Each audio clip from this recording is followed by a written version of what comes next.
Practice problem number 2 tells us that a model train is traveling at a constant rate of 0.75 meters per second when Rebecca starts a stopwatch.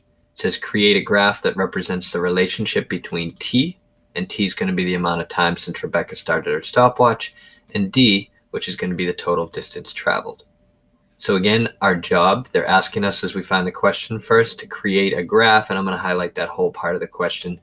But our main job, create a graph that represents the relationship between time and distance for this train. The key piece of information I'm going to need, constant rate of 0.75 meters per second. So I'm going to highlight that key piece of information as well. We're going to have to make a graph. First, I want to make sense of 0.75 meters per second. So I'm going to full screen there. 0.75 meters per 1 second.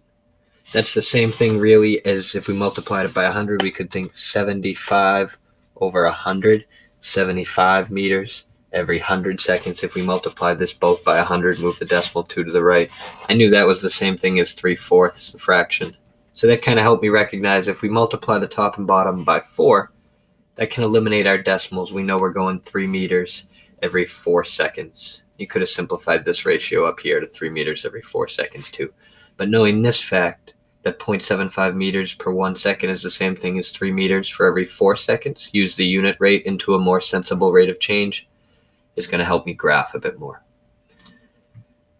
So as we open and edit the graph, we know this is a proportional relationship when at the beginning, before Rebecca starts her stopwatch, the train has gone nowhere. This is going to go through the origin, starting at 0 and 0.